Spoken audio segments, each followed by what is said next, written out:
This conference will now be recorded. Thank you. Good evening. To the flag, please. Pledge allegiance to the flag of the United States of America, and to the republic for which it stands, one nation, under God, indivisible, with liberty and justice for all. Well, thank you. Busy evening.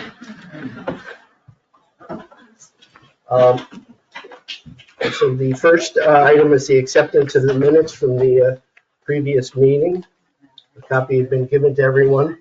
So I'm wondering if somebody would like to make a motion to accept those minutes. I'll make it. Darren, a second? Second. Any discussion? I just have an edit on the April 9th meeting. The April 16th welcome dinner was on the 17th. Okay, so any other comments? So motion and a second to accept the minutes and we'll amend the minutes to reflect the correction. All those in favor say aye. Aye. Opposed? Carried. So now on the agenda, I omitted that I had made an appointment a couple months ago for a report from the ride to the river. So I apologize for not putting him on the agenda, but he's here. And I did schedule him for him to come up and talk to the board and talk to the public about this year's event. So help yourself, please. Thank you very much. My name is Doug Haney. I live in Saranac Lake. I own Bike Adirondacks, a bicycle touring company that's existed for 5 years now. Ride for the River is an event that's been hosted here in Wilmington since 2011. This will be the 13th year, and it raises money for the Ausable River Association to the tune of somewhere in the neighborhood of between $4,000 and $6,000 a year for a single-day bicycling event. It's something that's on my calendar, one of 14 bicycling events of the year, and it's one of the most popular. We expect this year, again, to have somewhere in the neighborhood of 160 road cyclists who will come primarily for the event day, which is Sunday, July 14th, but they'll also come for the weekend. We have an event that we host on Saturday, which is an informal group ride that goes out, and we already have 40 registrants for that. So a lot of folks are coming and staying for the entire weekend. We started the event with the Ausable River Association. It was hosted at the Hunter Trout. About 3 years ago, we moved it to the Wilmington Town Beach because of the incredible asset that it is. The availability to showcase the beach, for people to go for a swim after the ride, to have the covered pavilion and the bathrooms was an enormous asset for the ride itself. But it also allowed us to raise more money for the Ausable River Association because we didn't have to rent a tent. We didn't have to rent porta potties to have them there, so it was really nice. We would love to host the event again this year at the beach. It's scheduled for the 13th and 14th of July. And again, we have cyclists who are coming from all over the Northeast. I have cyclists who are registered for the event who are coming from Florida and making it part of their vacation. And it's kind of nice to have an event like this on our calendar where it is a destination for cyclists because they see the pictures and they see the video that we take from it every year, and they want to come ride bikes in the bicycling capital of the Adirondacks. And I'm happy to take them with me on my tours and safely bring them and show them the communities of Wilmington, Jay, and Ausable for a couple of days of bicycling. You have some materials? Yeah, I have brochures. These have all our events on it. I'd be happy to hand them out or just leave them by the door for everybody, but Ride for the Rivers is featured on it. One thing that I do with all these events is we do professional photography and videography for every single one that we do. We give that to the community to use for promotional purposes. You can use it for anything you want. It doesn't matter to me. The more promotion of cycling that I see out there, it benefits me and benefits healthy lifestyles. We also have a very big contingent of local riders who do this every single year. Yeah. Now, if I missed it, I apologize, but how many years have you been? This will be the 13th. 13th year. Yep. Okay. Yeah, and the town hasn't really needed to support us with anything other than what they normally do at the beach. We do take over the pavilion for half the day, essentially, but my team is there at 5 in the morning to set things up, and we're pretty much done and out of there by 3 o'clock in the afternoon. The other thing I didn't mention is it features live music, and that's completely open to the public. It's a public space, so we want people to come and meet the cyclists and talk about your community and your place and give them a sense of place that you all know and love. I appreciate that. Any questions or comments from the board? I have one question, and it may be something that we don't need. The last 2 years have been wet, as you know. We've struggled a little bit with that, in that if it looks like the weather for that weekend is going to possibly be wet, I would like to see if it's possible for us to utilize the tents that are owned by the town to make a little bit more dry space for that. And that would be something I know would take effort and investment, and we'd be happy to cover that. Mhm. But again, hopefully it's not something we need. Okay. But it's a risk expense for me because as the operator to reserve a tent from a tent rental company, they've got to come and set it up a week before, and it sits there for a week, whether you use it or not. You've got to buy it whether the sun shines or not. Yeah. So if it is possible, and it looks like it's going to rain, I'd love to be able to utilize the Parks Department here to put a couple of tents up that make a little bit more dry space for riders. It is rain or shine, so we don't cancel if it rains. The barbecue and the live music and the fundraiser goes on whether we ride bikes or not. Okay. So that's the only thing I would ask, and I don't need an answer on that now. That's good because I don't know how to answer that. Yeah. I have a question for Michelle on that. Does the town actually own the tents, or do you own all our tents? We own Or the the majority of Visitors Bureau. the tents. I believe the town owns 1 or 2 now, but most of the tents are owned by the Visitors Bureau. Okay. Which we have no problem allowing you to use them, providing the town is willing to let them be on the property. Our policy, however, has always been that the only ones that are allowed to put them up and take them down is town staff, because they're the liability and stuff, they're the ones that know how to do it. So again, I divert that back down to the town. But yes, as long as the town is fine with it, then we would gladly let you use one of our tents.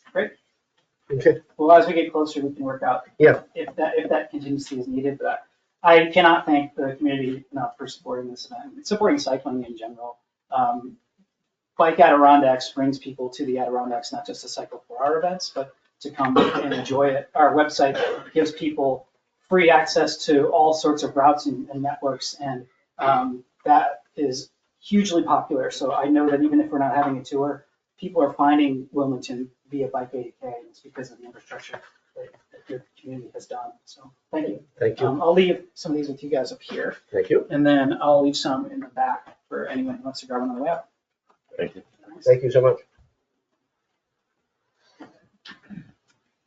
Okay, so next we're going to move to reports from board members, and the first on the list is Tim.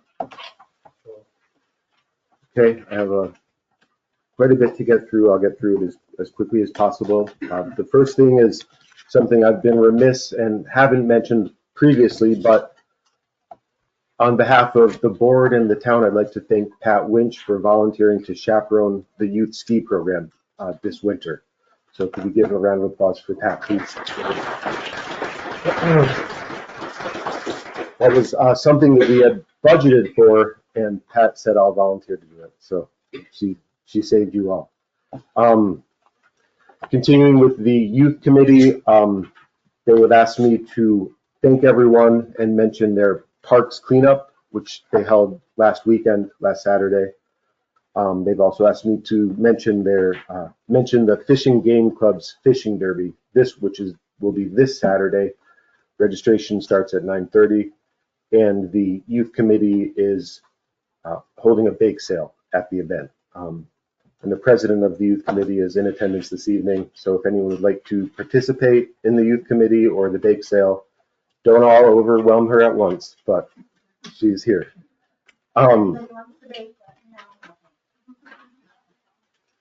And they've also asked me to bring up their summer program. This would be the second year in a row that they've organized a summer program. Last summer it was 1 day a week. This summer they're hoping they want to do it 2 days a week and continue to grow the program. They believe that the cost for a chaperone, counselor, and put 2 chaperones/counselors would be around $4,400 for the summer.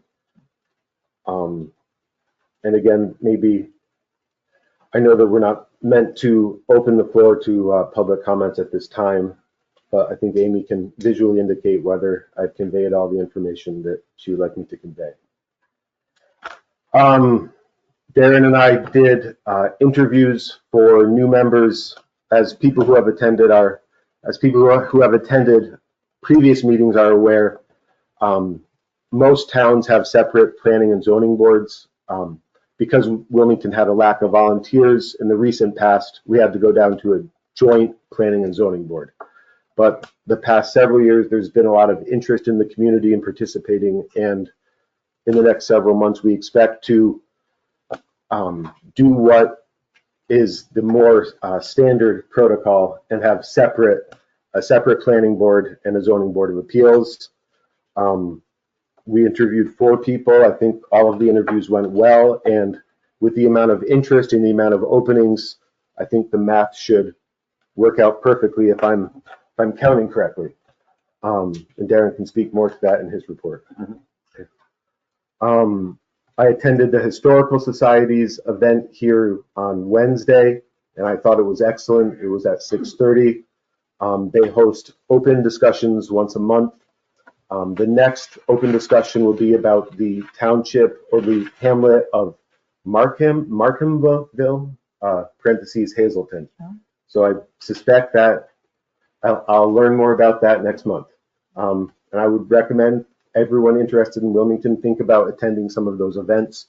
They also have one about extreme weather events in Wilmington coming up in the coming months. Finally, I know there's been a great deal of discussion in the community about the assessments. And again, as people who have attended our meetings over the past few years know, a main focus of mine has been finding other sources of revenue in addition to property taxes. And I think this board is we have made some progress on that. And I think I have every reason to believe we will continue to make more progress on that, including by basically doubling the vacation rental fees to the town by requiring them to be submitted annually rather than every 2 years. And that will bring on a lot of revenue. It will be more than $60,000 annually. And then using the bed tax revenue that we receive from the county on the bed tax fees, the townships receive 2% of the bed tax revenue generated in the towns. They come back to the towns in what's called a Community Tourism Enhancement Fund. And the past few years, I've really been pushing to aggressively use that money for things that in the past property taxes had paid for. And I have every reason to believe that we will continue to make progress on that. Thank you. Thank you. Darren? So just to touch on what Tim said about the interview process, we set up the interviews. I set up the interviews. We actually had 7 people on the list. We were able to get a hold of 4 and have them come in. One person actually decided to back off the list after they had an interview and decided they were no longer interested. So at this time, we have 6 people that are definitely interested, a 7th possible. And we have basically 2 openings on the planning, correct, Tim? And a full board to make up the zoning. So our biggest discussion that we need to have as a board of whether we're going to do a 3-person board with 2 alternates for the zoning board of appeals or a 5-person board and continue with the 2 alternates. Me and Tim have had the discussion on it, and we're leaning towards a 3-person board just so we make sure that we don't completely exhaust the list and not have any alternates have that come to fruition. Other than that, all the interviews went well.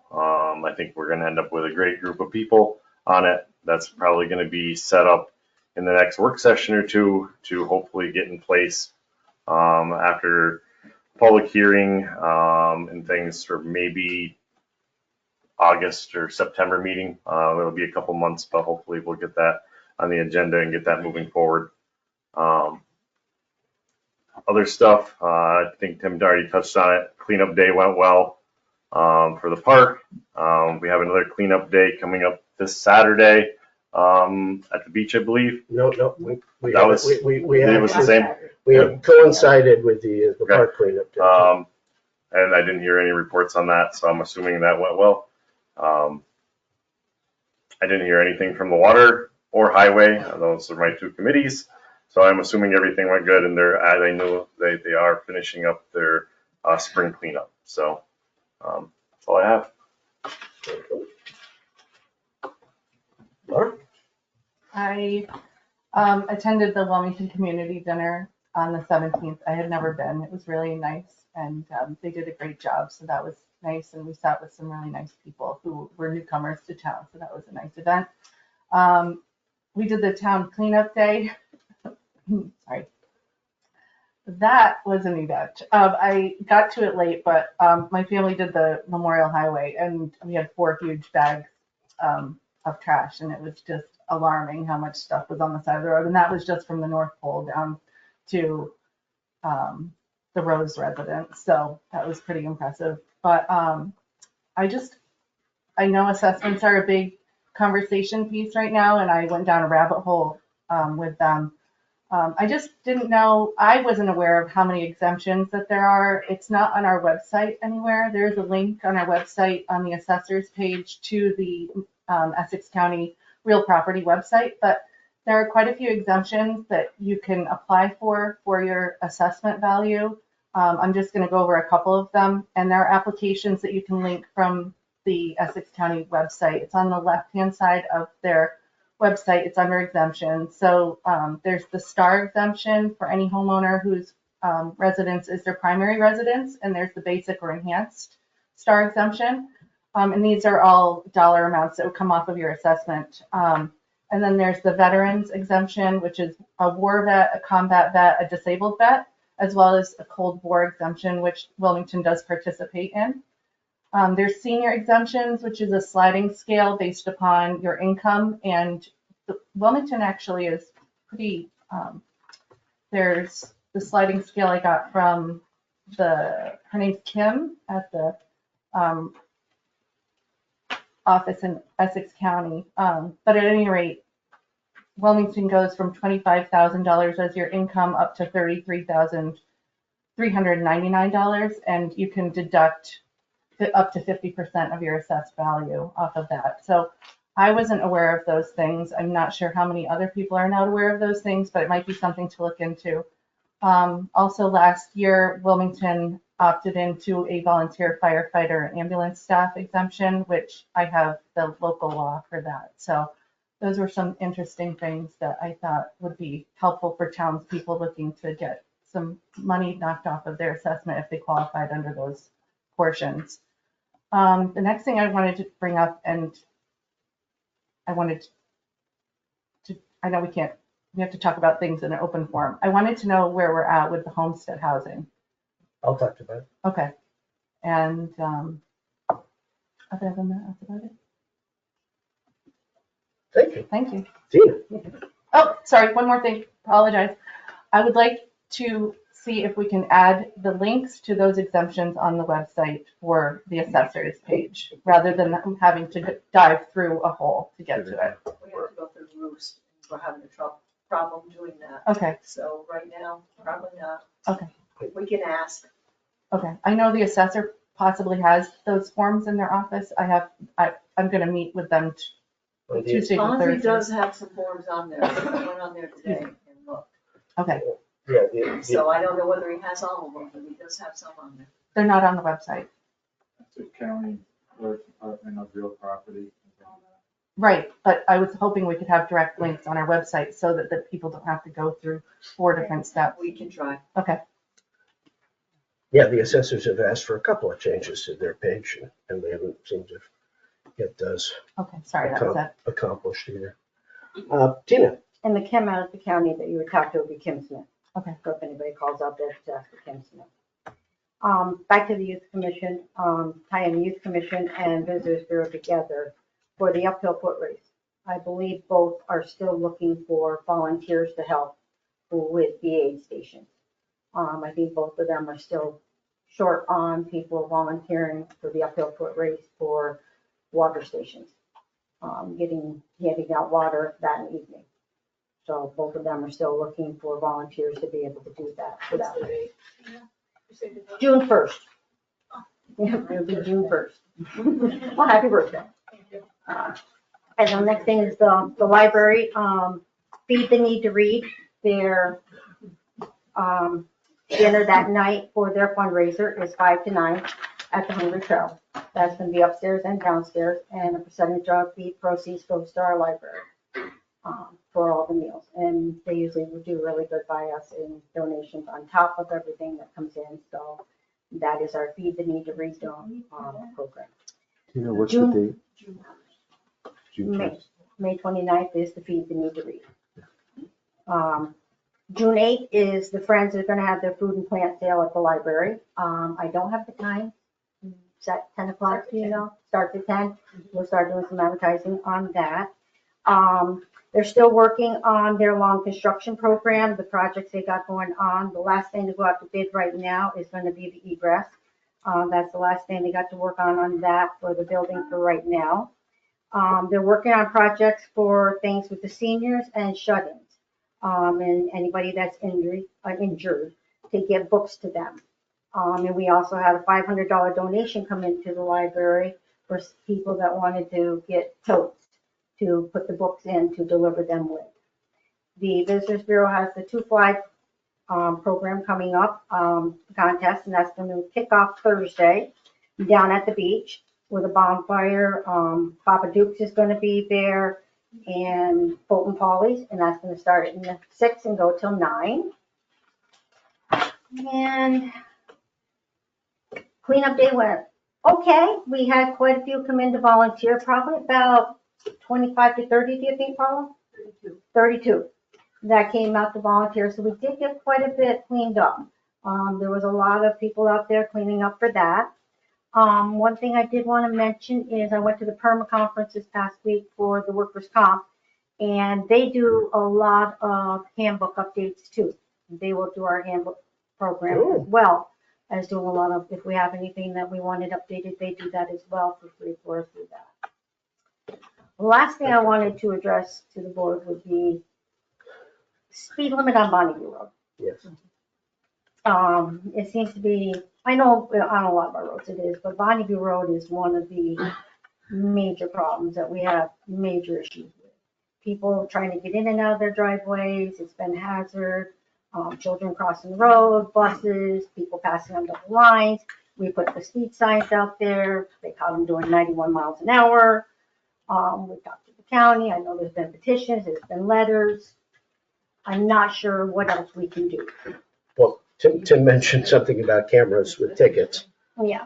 at some point. I don't know what I don't know. solutions the town has tried to explore. It is a challenge when the road, we don't have a police department, and we don't have, we're sort of reliant on just continuing to complain to the state officials or the county officials about the danger. And unfortunately, if they want to ignore us, and it's going to end up in some horrible event, it's no real. It's still, we've tried so hard to address it. Someone had talked to me before about, basically like it's a posse comitatus, which is the idea that we would ticket people. I don't think the police favor that kind of stuff because it tends to lead to more altercations between the motorist and the citizen trying to arrest them and give them a ticket. All the different ideas, if there's any creative ideas that board members or you see it in the public or solutions from other communities,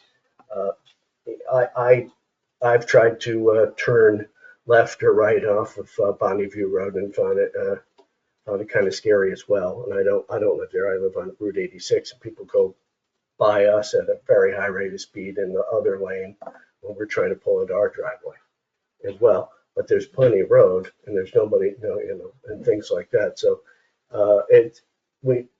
other towns have more trooper presence. We have a trooper around now, which is nice. Maybe that we can try to push, if they're going to keep a local trooper around for patrolling on our roads, that we can make suggestions on where they can be. Yeah, 'cause it seems to be once you get past Lenny Preston Road. They're gone, I Past know. there down that way is when it starts becoming the main. They actually drag race on that road. Yeah. That seems to be where the issue is. It's also, I mean, it's not all Wilmington, right? Black Brook is the other half of the road. Past the Wilmington landfill. Yeah, that's the dump. Maybe we could work with them and see if they would be willing to look into something. John, you're, I think, the longest serving elected official in Wilmington. Has there been anything that has worked? Has this been coming up year after year? Yep. That's the beginning, and the camera system's a good idea, but it's really, really, really expensive. And that's why even though some signs look like they've got the cameras, they don't really have the cameras on them.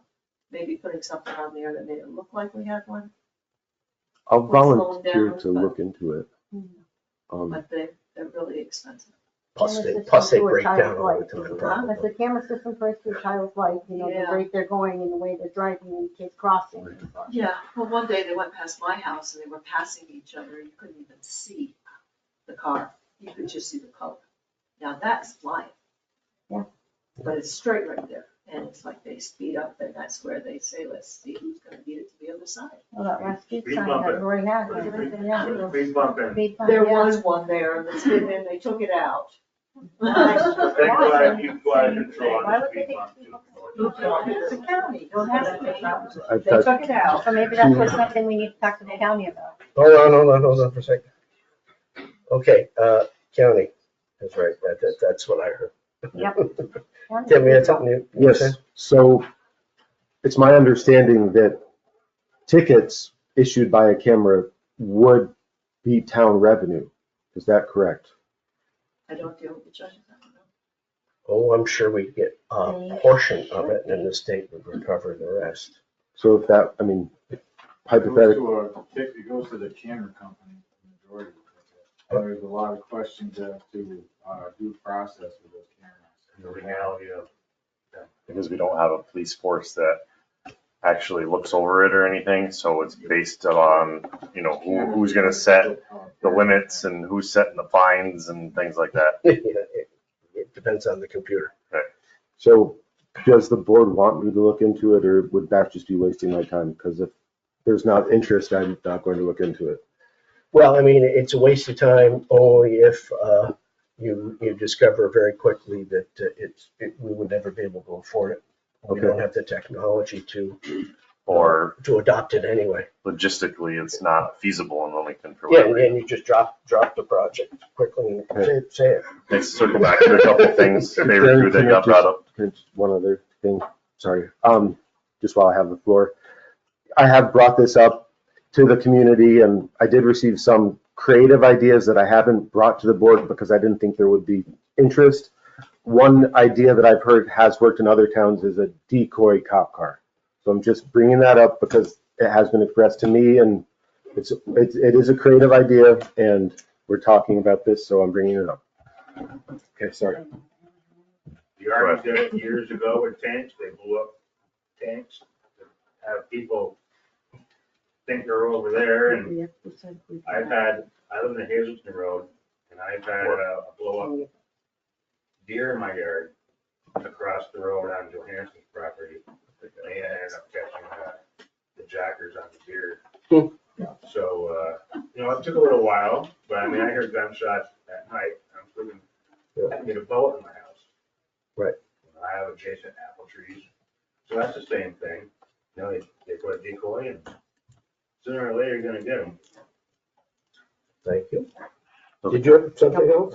A couple things that I wanted to circle back on was one on the webpage for Laura, and I thought that we also contracted as needed with Above Social, and they're the ones that put those posts on there. So maybe we can contact them and they can get that put on there for us. If Bruce is not doing anything, maybe Above Social has a little bit more pull and can get these things and get it done for us rather than. We get the forms ourselves. We can put them up there just like we do for Doug. We just can't always guarantee they're gonna work. And Yeah. the posters that I put up. But if we had them do it, that's kind of, It's nice to have a link because if the form changes, then it's on Essex County, not on us, not having an updated form then. Because there is a March 1st deadline on those They exemptions. could put the link on, the same way they do the poster. Yeah, but, but the website times out, it's not a good website at all. So, I had a meeting with Eileen from Roost about, our concerns and changes we'd like to see to the website. And it timed out right on schedule, so I couldn't access lots of things while we were sitting there. And I have not really gotten much, I followed up with how we doing. My understanding is that Roost uses sort of a back office kind of technology that Above Social is not confident to play with. So we're kind of stuck until I think I would like to see the board next year go in a different direction with its municipal website.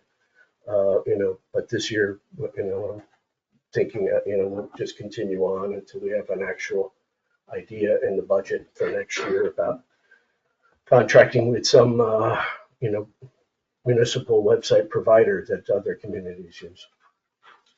So anyway, that's the website stuff. And then my other question was probably for Amy on, and as far as the youth directors. Now, has there been applications? I mean, we talked about it last meeting that it is already May and the program wants to get started in July. Have we got directors? Have we put out applications? Because I have not seen any of that yet. We're waiting for it to get approved through you guys. What the idea? So I'll talk about a little bit of this in the report. Okay. Sort of what we're at. What. Yeah, I didn't know you guys had talked about it or anything. Nothing specific, but okay, it's supervisor's report now. So what's happened is we've done very well with the number of applicants coming to us for the beach this summer. Okay, and I did mention to you in an email that would they consider like swimming lessons and things. So I think what I'd like to see us do is apply some of that 2% bed tax money that we get to help create the program at the beach. That would be nice. That would free up whatever sort of budgeted funds that they may have been for the youth commission from last year. I was also at a meeting where they're talking about counselors down at the county, and they mentioned a couple of things. One is the Department of Health. Okay, we're going to have somebody who's certified with was it CPR? First aid CPR. And then this person also will have to go through a background check. So this is sort of moving, and I'm hoping that we could look at the beach program, and we may have somebody who's an applicant in that who may want to join the youth program. And that was it. They're going to have the lifeguard, first aid CPR stuff, and then that'll save that kind of an issue. And so that's kind of, I'm hoping to see that we go in that direction.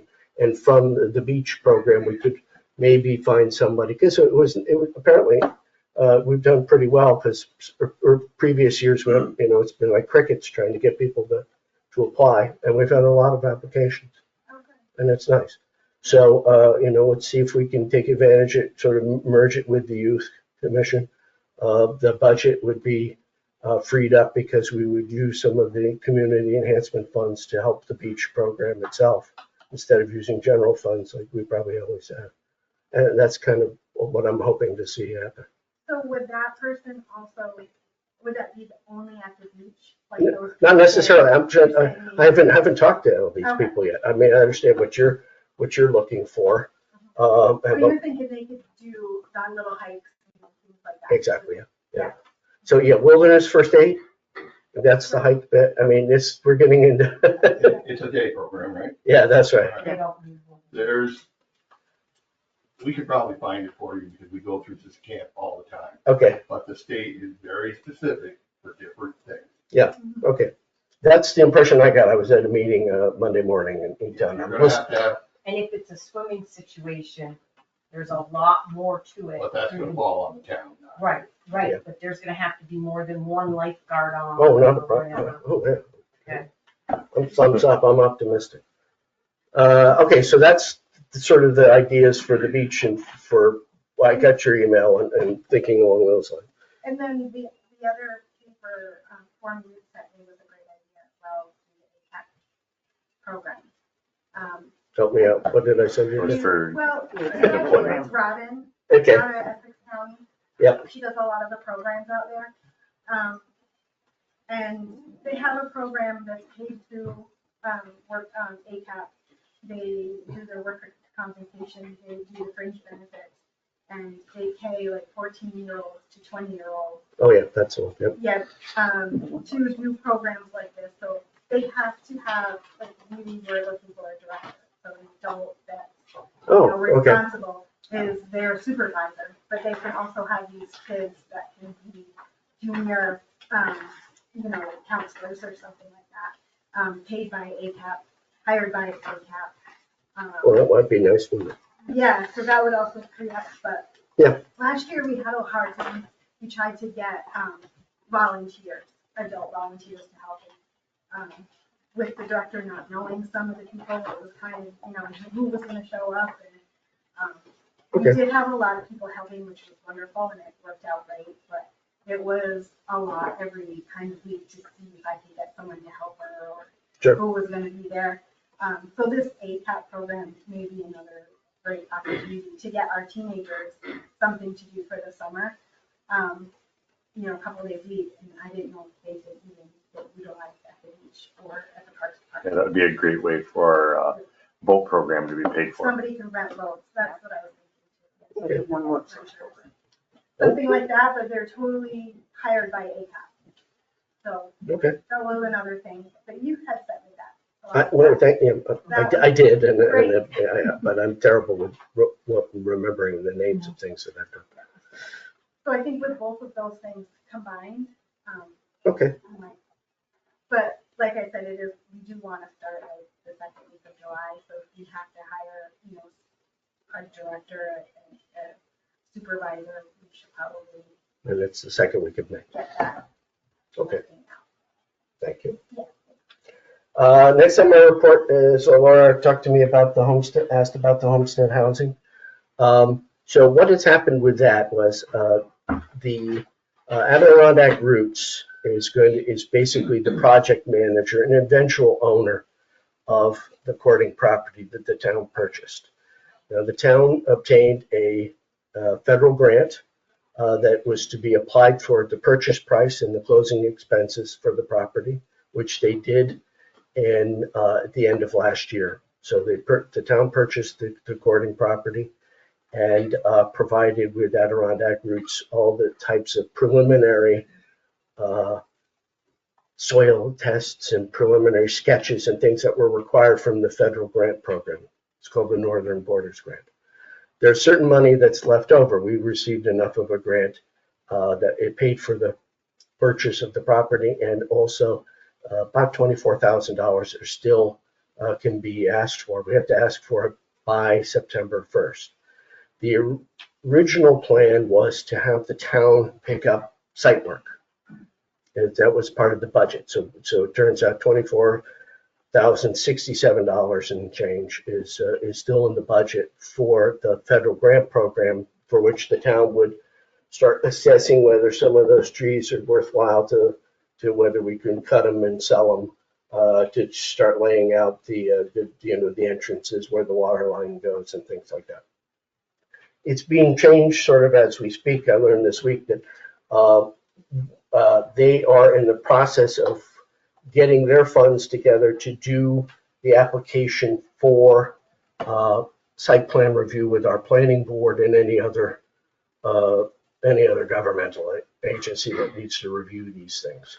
And so they may be asking us to modify our plan, that we would use that for actual physical work and help them offset the cost of some of the site plan paperwork that they need to do. And I don't think anything gets cheaper.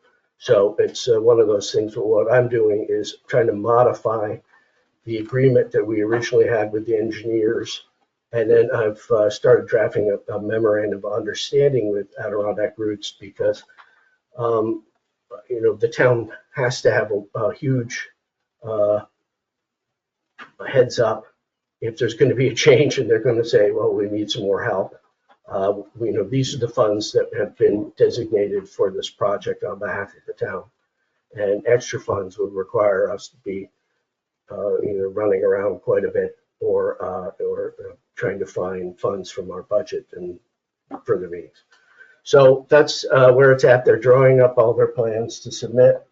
That's the priority right now, is getting the regulatory approval. We can worry about what kind of trees get taken down in the future, but they need to keep moving in that direction. So that's what we've been working on. Eventually, the town will deed the property over. The deed just has to contain certain restrictions against it being used by a for-profit and being sold on to, and it has to be, the covenant needs to restrict it to the purpose of affordable housing. And so the town would put those restrictions on because that's what we promised the federal government we would do when we got the grant to begin with. And once we transfer the property, then it's a not-for-profit that owns it. And it's subject to those terms. I think they're planning 6 units, something like that. So if I have more drawings, I'll get them out so people can look at them with questions. I thought the original plan was for a lease, not a purchase. No, it needs to. It's the town's donation to it. But what had been bandied around was the term 99-year lease. Yeah. Those are disasters, and nobody really wants to see them.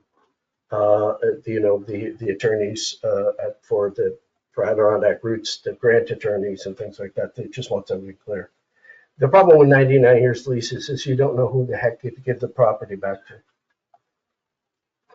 It just goes on, and you turn around looking for somebody who's there. They're having this trouble in Frontier Town.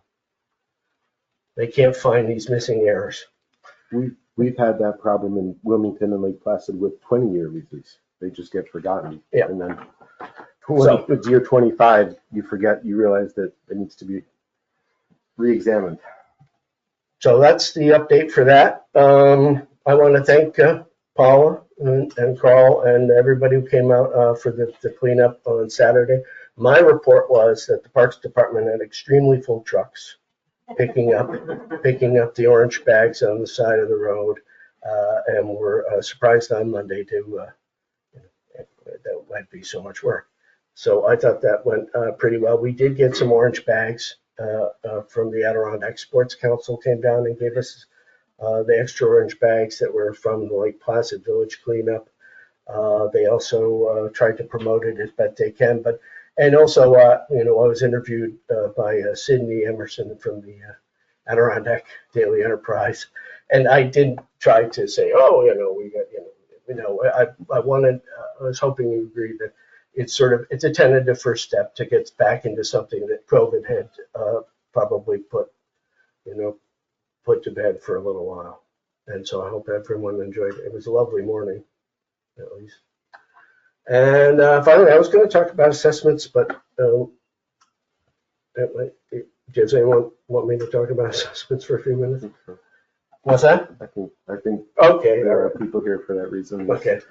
So the assessments went up 47% over this. And so the way in which, a couple of years ago, the state of New York, the Office of Real Property Tax Services from the state of New York had sent out a notice to all counties, and then the counties would send it out to the local assessors that we're a little behind with our property. And so the county office would send out little notes saying, oh my goodness, the state has told us that we are behind in our property valuations, and we're going to have to pick it up a bit. So the first year of their suggested increase may have been a bridge too far for our community, so we ended up being at 80%. And now 80% valuation has some, the state makes it so that it tends to penalize the taxpayers inside a district that is not full 100% valuation. So they can play with those exemptions that Laura spent a few minutes talking about, or it just changes the rate. So because we were at 80% valuation for some reason, the people who own property in the Ausable Valley district inside of Wilmington were paying $16 per thousand, whereas if you were in J, it would have been $14 per thousand. I don't know how the state gets away with that, but they're the ones who sort of make up the rules. So this year, they got us to 100%. So the first 20% of the 47% valuation is in fact trying to make up for the 80% that they thought we weren't reaching 100% before. So what happens is within our taxing district, 47% is kind of the thing that you look at to see what's happening, what's going to happen with your property next year. If it's greater than 47% increase, then it may be that that property is going to be paying a greater portion of the share that the town raises through its property taxes than others if they're less than 47%. It is a big shock. They spend a lot of time trying to tell people it's not the assessment, it's the taxes. And so it is true that we are limited to a 2% increase in how much we can raise in terms of a budget without first doing an override. And so we raised $780,000 for real property taxes last year as our assessment. We're not in a hurry to raise it, but if it goes up, we would be stopped from pretending that, we've won the lottery and we can tax it the same amount. So the rate will go down because there's an extra $100 million in real estate value within the town taxing district. And that is due to the reassessment. It's also due to sales, other properties being developed. So it used to be, you were assessed for $5,000 and now you're assessed for $500,000, like some of the other properties. So it's going to change in that respect. The other sources of revenue for the town, the main one for the county is not real estate taxes, it's sales tax. And so the sales tax, I've been tracking the numbers that we're getting. The bed tax is pretty much following along the same lines. It's trending down a little bit, but the sales tax has dropped a little bit this year going forward. And the way we get paid sales tax is a bit of a mystery to me. But the county collects, the state collects it all, keeps the state share, then they send it to the county. And then the county divvies it up between villages and towns. And I think it does it pretty much evenly, but I'm not sure. I think it's based on population. Yeah. And so they try to follow a formula that makes a certain amount of sense. Wilmington's not up there with the big sales tax. For the bed tax, Wilmington is the second largest collector of bed tax within the county. And the 2% bed tax is they take a 5 fee, they divide it evenly among the 18 towns, and the balance is apportioned to those towns that generate it. So Wilmington's bed tax receipts are the flat rate that every town gets, and then there's a percentage that we get because our town generates and collects bed tax.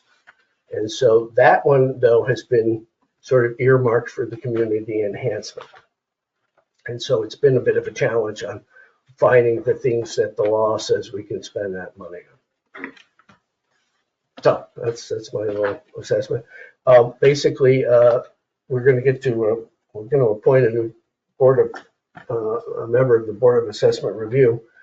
But the process is, usually if you can go and you want to talk to the assessors first about your thing, my suggestion is, that's right, it's your right to go talk to them about it. You can point out differences between your property and neighboring properties and see how they did it.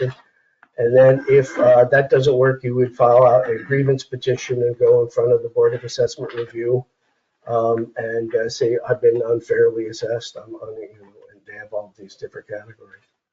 And that's sort of the process. And after that, if you don't get a satisfactory result from the Board of Assessment Review, generally, if you own a house of a certain size, you can file a small claim assessment review with an administrative law judge.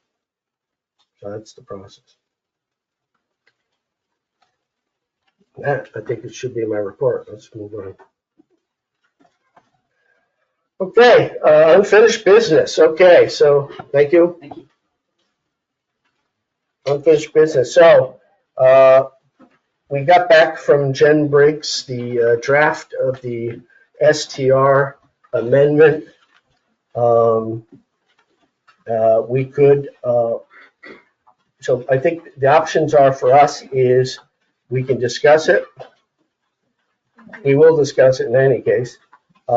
We can decide whether we want to accept it as is, whether we want to actually make amendments to it from the floor, and then see if someone wanted to make an amendment to from the floor, we could probably just do a quick vote to see whether that amendment should carry and be included, or at the end of the day, we could say, we're not happy with this and we need to make some changes and try best to write that ourselves.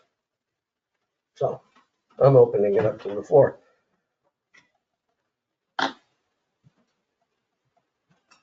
So me and Tina had just talked. The only thing that we saw in section 1 was, and it's just a wording thing, a renewal application must be reviewed, approved, and a new permit issued before rentals may resume.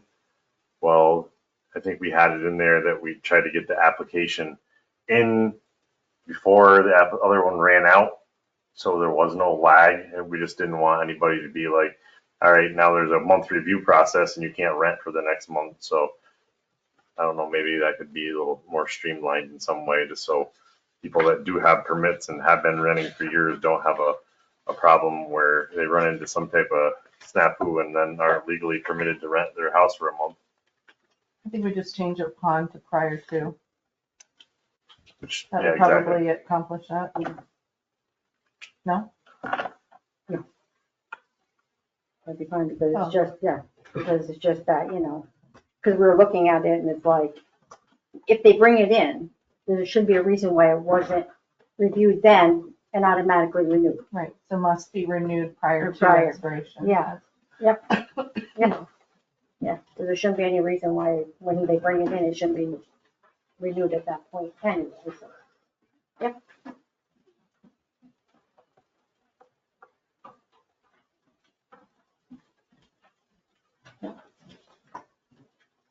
And that would work. We had talked about changing our law, changing our purpose section to the purpose section that's currently in the town of Cannabis. And I'm wondering, I think I've received preliminary favorable feedback on that, and it seems like if we're going to do that, we should do that as part of this process.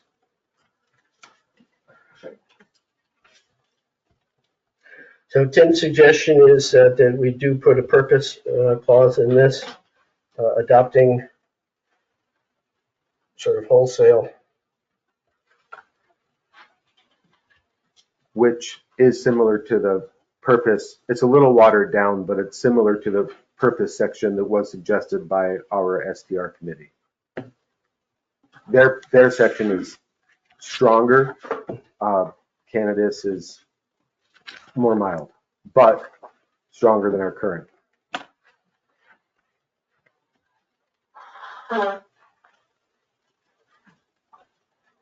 Do you have that language? I was afraid you were going to ask that. I didn't bring it. I can go through. Okay, thanks. You guys want to start?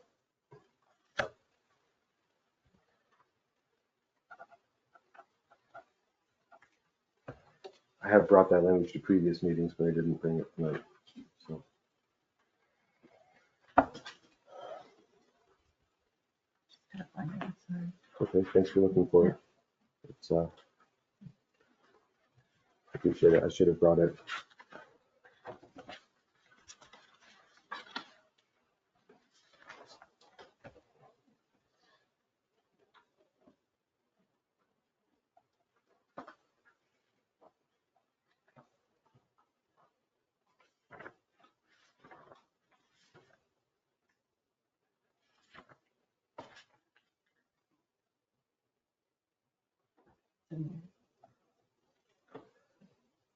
Okay, and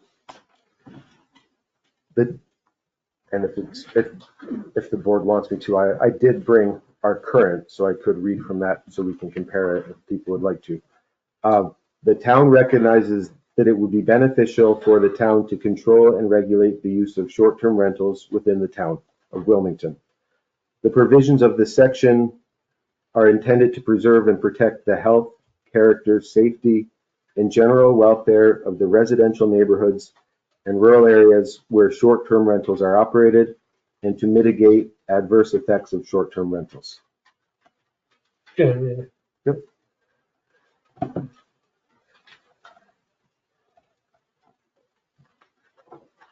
That's the legislative intent and purposes. Yes. So it would be.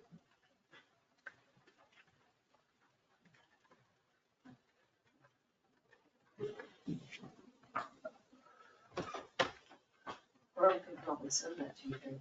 What's that? Or No, you probably I'm writing up one document. Sorry for the delay. And just to fill the dead air, our current law, the purpose section, correct me if I'm wrong, but it is, if it's not identical to the North Elba purpose section, it is very close. Yep. It's nearly verbatim. Time's out for something else. All right, okay. While you're doing that, Favor, I'll just move on to something else that I really want to bring up because Go ahead. I've had, for as many people that are concerned about the STRs, I've had a lot of locals come to me that are concerned that they were infringing on their rights of their property and what they're allowed to do with them. And one of those things are the 150 rental units. They're not so much concerned about the 150 rental unit thing. They're concerned about no process for an review or exemption. And I believe I brought this up last month, that I believe there should be some type of variance process or review process where if there's extenuating circumstances where a family member has got sick and they have to move out of the area, job purposes, things like that, that if it is full at 150 and they would like to add it, that there is a review process to be able to add an additional rental through that. I'm really concerned that the ones that are going to get hurt by this are just the locals and not people coming from out of town, because if it is their second home or whatever, they know what they're getting into when they bought the home, and they understand that there may not be 150, there might be already 150 and they might not be able to rent it. But for a local that had no plans of ever renting his house and to have some type of circumstance that comes up and now all of a sudden they can't pay their taxes and are in danger of losing their house, and there's no way to get in the rental program because we have 150 and there's no review process or exemption to allow them to at least plead their case. I think that that's something that's important for the locals, and I've had numerous people bring that to me. Thank you. I'm done typing that.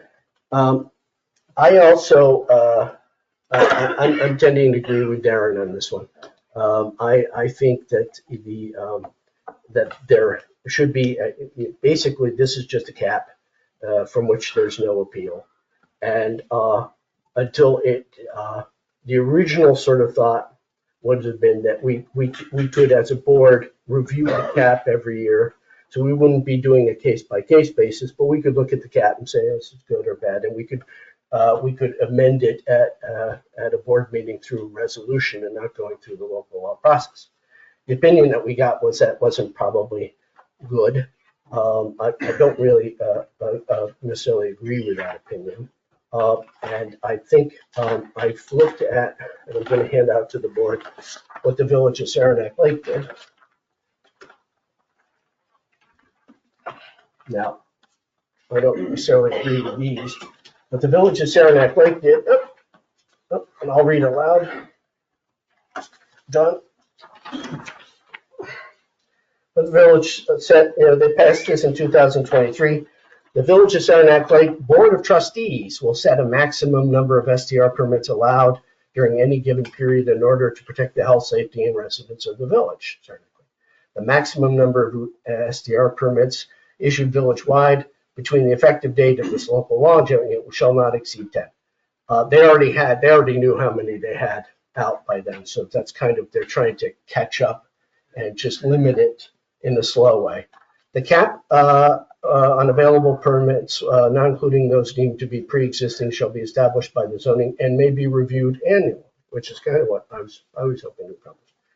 Then here's the thing that I think Darren and I would appreciate. Exemptions to the caps may be granted by the Board of Trustees under special circumstances. Now, this would be giving the town board, they would have jurisdiction to listen to these petitions. It wouldn't be the zoning board of appeals, and it wouldn't be the planning. The town board's the ones who are voted in. They're the elected officials. And I think that's probably, I would suggest that the direction that the town would go in, if before we finish up writing up a whole new set of regulations for ourselves, and we want to put a cap on it, that we allow, we add in something along these lines. It's exemptions can be granted under special circumstances.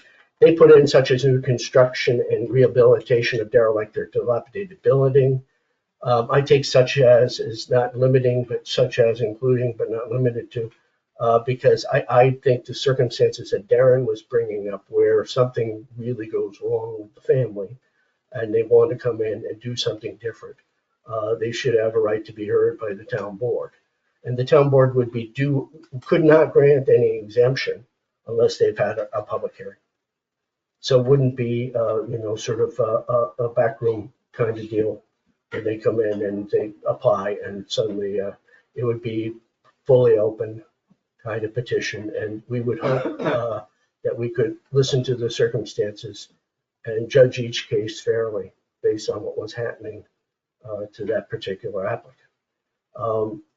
My suggestion is we put something along these lines into this local law. We move to adopt it with the changes, the preamble, the legislative intent and purposes, the correction that Tina suggested, and at least the exemptions. I mean, I don't want to get into about whether we have the authority to change it every year by resolution versus local law. I don't think we have to. I think the exemptions to the caps may be granted by the board under special circumstances, and that we won't grant any exemption unless we've had a public hearing. That would be my suggestion to take for that. I'd be in favor of that. I will be. What's that? I'll be in favor. Okay. Just a minute. Okay. Just a minute. He's talking. Go ahead. Just regarding the idea that regulating or capping or denying permits for STRs in any particular circumstances infringing on anyone's rights. Our own zoning code, we've had zoning in Wilmington for 50 years, and our zoning code states all new commercial development activities within the town of Wilmington require site plan review and approval. So listen, why no, wait a minute. You asked for the floor. Yes, but under what basis are you interrupting me? the basis is that we've discussed this many times. This is not the legal issue, the issue before us right now. I'm trying to clarify. No, you're just. No, there are talking points recited, and I am clarifying these talking points. He was relating what he heard from people in the public. You are trying to make a legal argument about whether it's property right or whether it's just a mere license and a privilege. We don't have to address that today. We're just trying to get through whether go to a special public hearing to adopt the local law to put a cap on. There was a point that was brought up, and I responded to the point. This is not court. I never thought it was. But I also respond to that numerous times, and you keep calling them commercial, and they're not commercial. No, we're not getting any discussion. We're not getting other discussion. There are own code that. But we're not zoning it. Okay, we haven't zoned it. You're getting, okay, never mind. Nancy, you had something. Question, I agree with all this, but the question is, if you have a public hearing and once that you have a public hearing, would that safeguard you against somebody else who's being denied, that's going to threaten to sue, Right. that sort of thing? Would that safeguard you, the town, enough to be lenient for some people under certain circumstances, but a flat no for somebody else? And I'm saying probably somebody else from Timbuktu. Right. Do you think that would safeguard you enough to go through those steps and then have a public hearing and then make the decision? Would safeguard you from somebody else saying, well, that's not fair to me? Well, I mean, no, there's no guarantee that somebody won't feel that they were wrongly treated by the board. But the best that any board can do is have an open process. You get a chance to make your case, you answer your questions, you produce your evidence, and the board shows it to everybody and makes its decision publicly. I guess my fear is someone with a whole lot of money. Yeah. Well, to me, my fear is someone with a whole lot of money. If we don't allow a special review of particular cases, we can get. I'm nervous. I'm all for that because I'm not all in favor, of course, for town residents, especially the ones who've been here forever. Right. But I just wouldn't want it to open a can of worms. Yeah. That's a case by case thing, so I don't think. I don't think so, no. I mean, they're And doing almost it case by everything we case. do as a town can So, open. hold on for a second, Laura. Yeah, Laura? really can. I'm sorry. Almost everything we do as a town can open. So- can. Hold it, please. Hold it. I can speak. No, Laura was about to say something and everyone else was talking in the room. Go ahead. I feel like we need to have specific reasons that there would be an exemption, because then it is open for anything to come through and anyone to argue a case. And the more clear that the restrictions are for exemptions, the less open for them to come to us with some pleading of, extenuating circumstances. But the more clear that it is, the less chance that we have for them to say that, so-and-so did this, why can't I?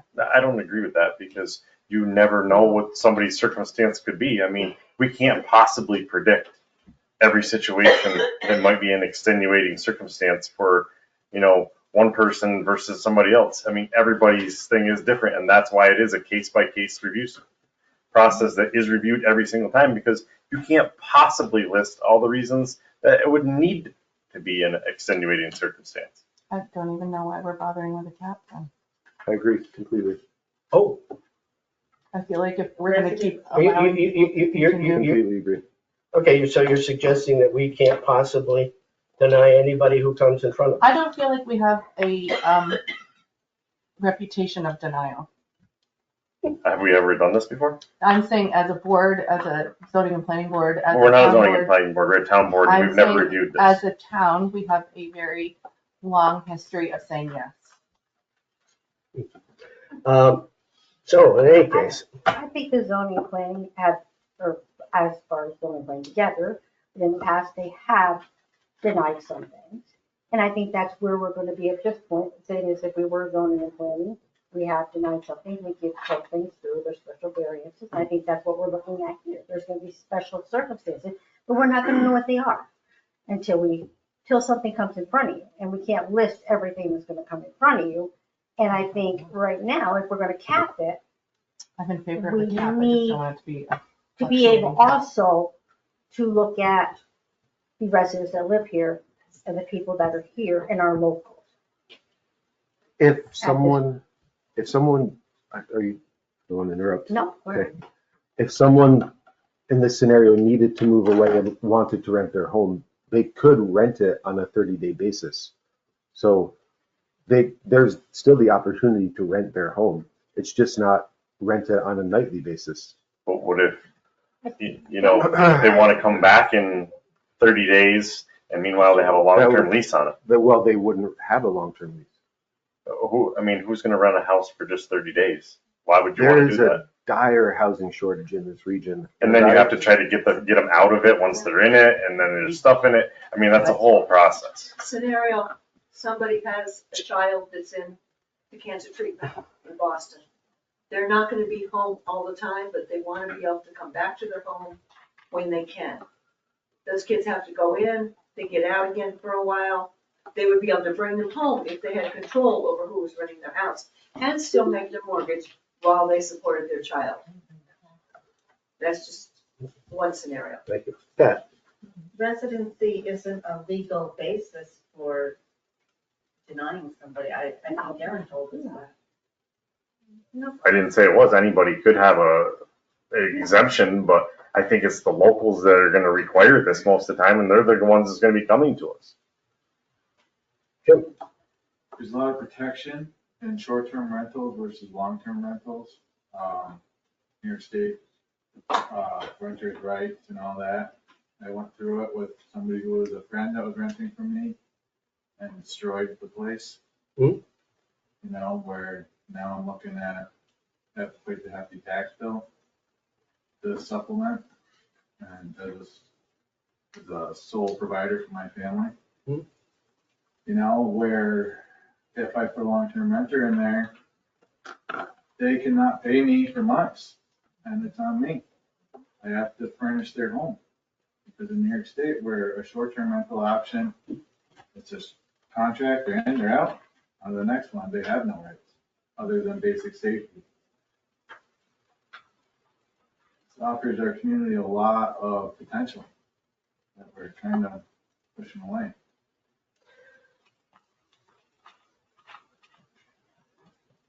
Very good. So my sort of response to the concern that Laura would have is this is a sort of a way station to begin with. So the number of cases that we're going to get, I mean, if you were sitting there saying that this is going to be the law for the next 10 years, and every year we get five people coming, 10 people coming to us to sit there and hear their cases. That's not really what, the town board got plenty of other things to do besides sitting around listening to people, people coming with their petition. This is I'm sort of seeing this process as getting a cap placed on so we don't suddenly find ourselves, chasing after, totally changing neighborhoods. The way the phrasing that the Village of Saranac Lake used is it's part of their zoning. They zoned it.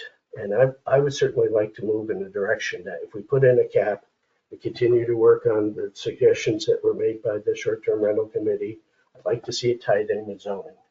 So this is the area that we'd like to see you do this kind of stuff instead of it spread out all over the place. And then when we change your zoning district, town changes the zoning district and it's non-conforming, because it used to be nobody cared what you were doing out there, but now it's not really permitted, or it has to be permitted with a special permit, use permit. The non-conforming doesn't run with the land, doesn't go on forever. If you stop using it in that way, let's say, for example, I'm going to be I've got, a machine shop in the set of town.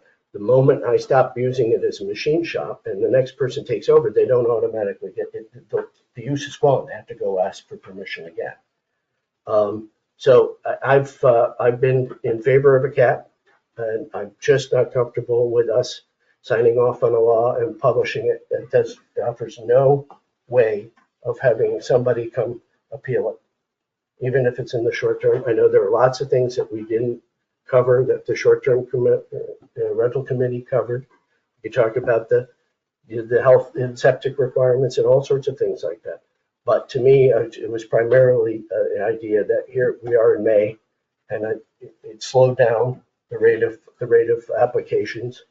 But nevertheless, we've reached a point where I think if we could cap it, just allow people to come talk to us a little about it. It's open in the public. It's not going to be some sort of landslide or something that we have to be stuck with.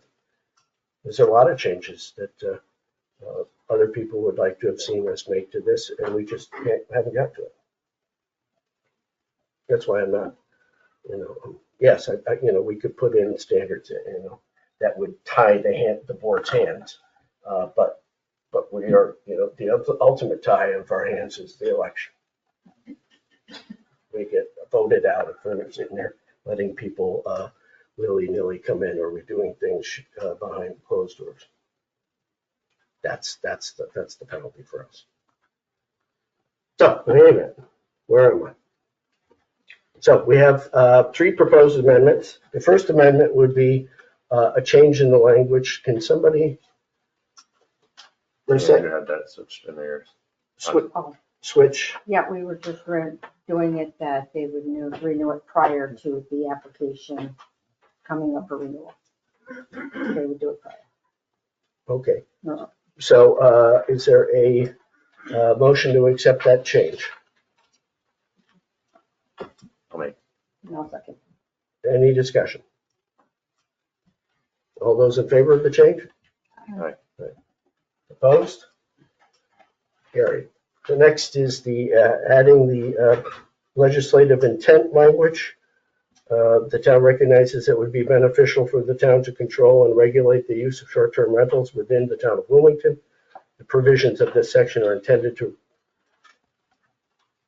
preserve and protect the health, character, safety, and general welfare of the residential neighborhoods and rural areas where short-term rentals are operated, and to mitigate the adverse effects of short-term rentals. So is there a motion to accept that amendment? Okay. Is there a second? Second. Any discussion? All those in favor say aye. Aye. Right. So the third amendment would be that we add a provision, let's call it section 4, to replace this section 4 that's written in the draft from Jen Briggs. Section 4 of the draft from Jen Briggs would be labeled section 5, and section 5 would be labeled 6. And the language to that effect would be that the exemptions to the caps announced in this local law may be granted by the board, the town board of the town of Wilmington, under special circumstances. Any exemption to the caps that may be granted by the board shall first require a public hearing. May I have a motion to accept that amendment? I'll make it. Is there a second? I'll second. Any discussion?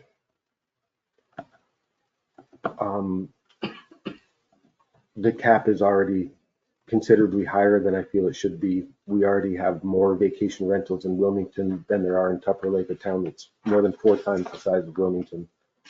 I agree with the concern that this cap will be very elastic and will be granting all kinds of variances and exceptions, and the cap will not serve any meaningful purpose. Okay, so we have a motion and a second. Any further discussion? Just to review, this is an addendum to the previously submitted language by Jen, correct? Correct. Okay. So those in favor of that amendment being added, say aye. Aye. Aye. Opposed?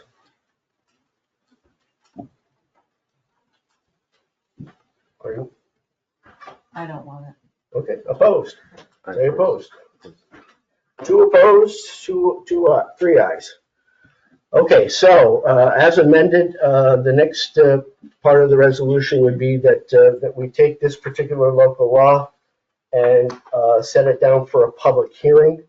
I'd like a resolution for the town board to set a public hearing to review this with the public and get public comment on these changes. And Dawn, can you help me with the date? I don't have a calendar on me. Next Well, board meeting, Well, I'd rather not use a work session, okay, and you're gonna be away. I'll be, oh, thank you. You're welcome. We can do it after Memorial Day, everything's closed Memorial Day. If you have the thing, if we have enough time to put it out, you have to have it posted in the newspaper for 10 days. Okay. It's prior. So why don't you try to do the math for me?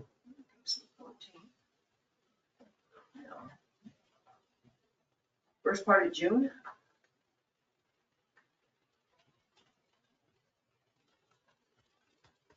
First week, there's something going on. When do we not have anybody in here? June 4th is a Tuesday. That's the That's planning the board. first, that's the planning board. We do the 5th, so we're calling a special meeting. We'll call it a special meeting, and we'll do it June 5th. Is that the Historical Society event? Oh, my goodness, okay. Is it? I think Okay, it what's is. Monday? Do we have anybody in here Monday? I'm working every Monday. Oh, what days are you on? So Tuesday, Wednesday, Thursdays, typically. Thursday? You want me to go out and look at the What if we thing? just did it at 6:30 before the board meeting like we've done other special meetings? Right. Okay, we'll do that. Okay, so we're gonna do it on Tuesday? Tuesday, ahead of the planning board meeting, Our normal meeting. or normal meeting? So we do it at 6:30 All rather right. than 7 is what we've done for other special. Okay, so it's gonna be the 11th then. Okay. I think we should give it a little more time. I think it probably will be a longer meeting. I mean, typically those meetings go a little long. What we do is, or what we have done in the past, is you start it at 6:30 and it takes what it takes. Okay. And then we roll into the And rest then you of go the into stuff. the next meeting. I think she, I don't know, the last time we did this for STRs, it actually wasn't as long of a meeting as we expected as far as the public comments. I don't think anyone would be surprised if there were a lot of public comments. There's really So- minimal changes this time, so I wouldn't think that it would be too Great. controversial. Love it. So we are now having a public hearing on the adoption of this local law, starting at 6:30 on June 11th. Is that right, Don? Yes. Thank you. Now, let's get on to the next item. Okay, so this is new business, and thank you, Randy Winch. You're here. This first resolution is to thank and appoint Randy Winch to the Board of Assessment Review. We have a resolution that we need to send to Elizabethtown, and because of Dawn's schedule, we're going to swear you in tonight. So may I have a resolution, please, to appoint Randy Winch to the Board of Assessment and Review. He's going to be fulfilling the term of Devin Corn, which will expire, I think, December of 2000. It's September of 2028. September of 2028. So that's your term. But you know, if you like it, you can keep going. If you don't like it, it's still a free country. So may I have a resolution to appoint and thank Randy for that? I will make it. And then we can do like a unanimous second. And everyone say second at the same time. Second. Second. So that's a unanimous second. It's carried. Thank you, Randy. Thank you, Randy. And then the next bit of business is Tim will take over. You don't mind staying here for a little while longer, right? You ready? We could do the oath now. You're okay? We'll stay here now, okay. So the next bit is a resolution that Tim had suggested a month or so ago, and he's drafted. It's in honor of Charles Hazelton.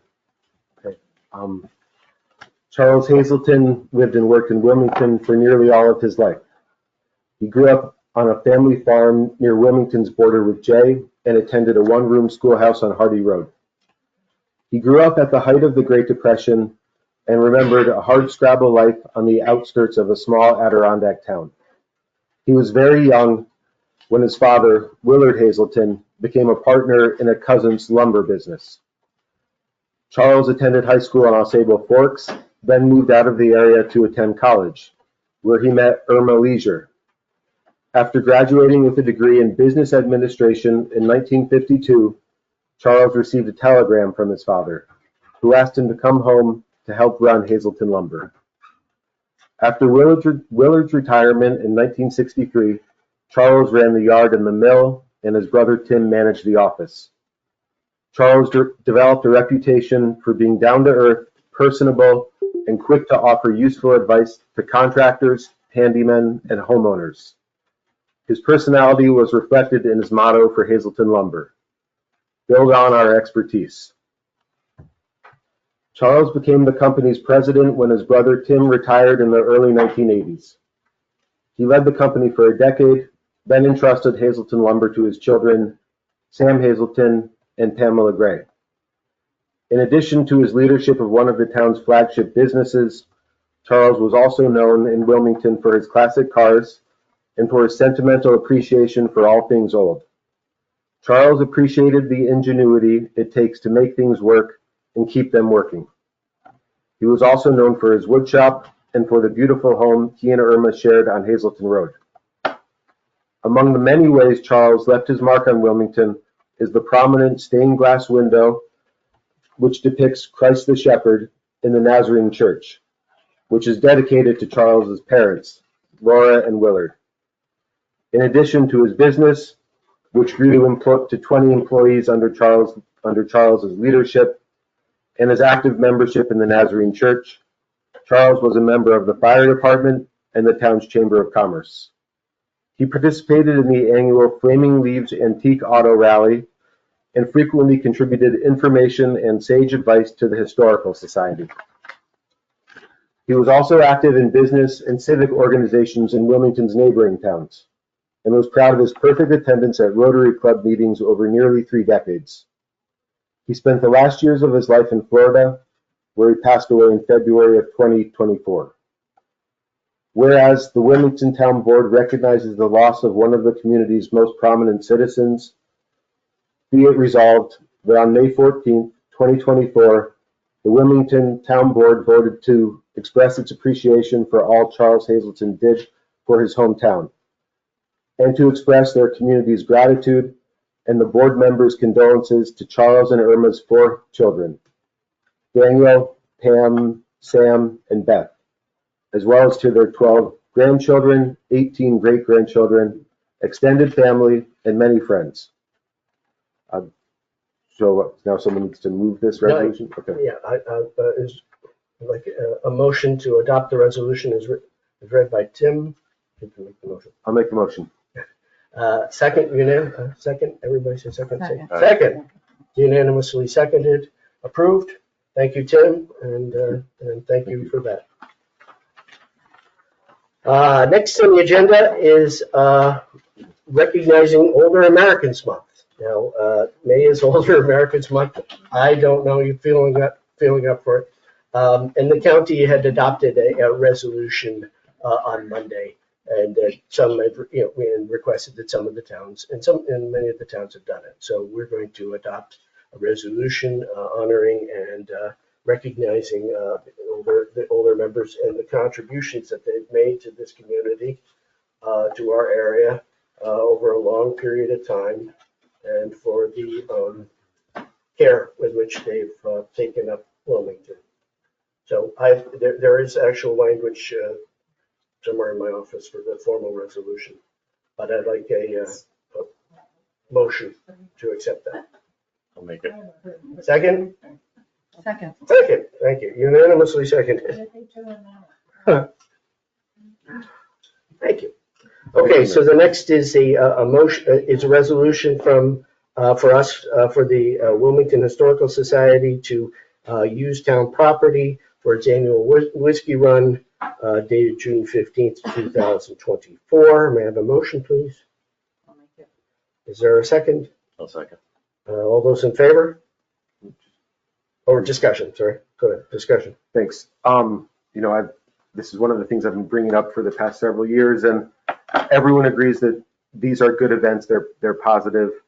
People don't think about the amount of town labor that they require. And I just wonder if we can, it's been estimated that this event requires just under $800 worth of town labor. If it was 3 events a summer, no one would bat an eye, but we're getting to the point where, as we've seen the past several meetings, it's a lot more than 3 or 4 events a summer. So my question is simply, can that town labor be paid for using bed tax money? We have previously resolved to pay overtime using bed tax money, but just the labor itself, it required to set up or clean up after these events. That's my question. Personally, I think that once the town has a department called Parks, any labor that is general, regular labor, 40-hour week stuff on which they are working on parks is properly chargeable to the general fund and the general tax levy. I have agreed with you that there are certain things that seem to be over or above for some of these events. The Wilmington Historical Society is not a commercial activity earning a lot of money.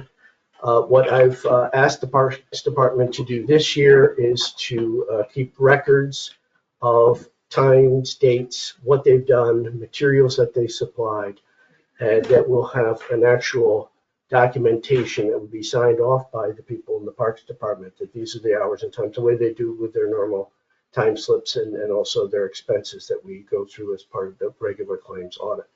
And then at the end of the year, hopefully we can gather together as a board when we're going through the budget workshop and decide how to allocate those going forward. We may be able to decide, like in October, that we found it's, let's say, $4,000, and that we would like to charge that against the community enhancement funds that we have. We can make a budget amendment at the time to have those funds put in. But it's always, I've always maintained that until we know what it is that they're actually doing and writing it down for us to review, I can't just say, oh yeah, sure. I mean, in principle, I would hope so, but that's sort of the plan with all the events this year. The events this year are going to be something that we get to review at the budget time. We'll have a better idea of what it is that the town has contributed in terms of labor, manpower, or funds. So, but that was the discussion. There's still a motion in a second. So all those in favor of letting them use town facilities, town property, aye. Next is the Ironman. The Ironman is July 21st of this year. For the past few years, they've having come into the center of town. They're using Bill Huber Road and then connecting to Hazelton Road and coming down that way as part of their bike route. And so I'd like a resolution to authorize that they could use Bill Huber Road as part of it, which is a town road. So I have a resolution, please. I'll make it. A second. Is there a second? Thank you. Any discussion? Tina. I'll wait.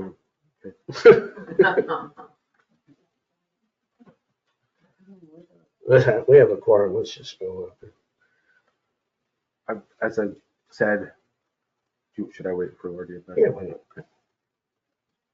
Does Laura have water? I don't know what she's doing. She took her soda with her. She She took. took soda with her? I had some because it wasn't on the table. Charlie, you want to talk about the Ironman? No, they don't want to hear me talk. No. But I do. Is that door open? She can get back to her. I was kind of wondering. Just making sure that the door is open. Don't worry. So we have a motion and a second, and now we're at the discussion part. So this is Ironman. Tim wanted to say something. Simply that I don't have a strong opinion about it. My sense is that local people who have been here for 20, 30 years, they're tired of it. It's only one town road. The town of Wilmington sadly doesn't have much to say about it. I wish it would be put to a public vote among the communities that the course goes through. And I think that the result, and I think we know what the result would be, and that's why it hasn't been put to a vote. That's all I want to say. I'm very torn about it. It's not that big of a deal. I suppose I'll vote for it, but I just wanted to get on the record saying that, I suppose.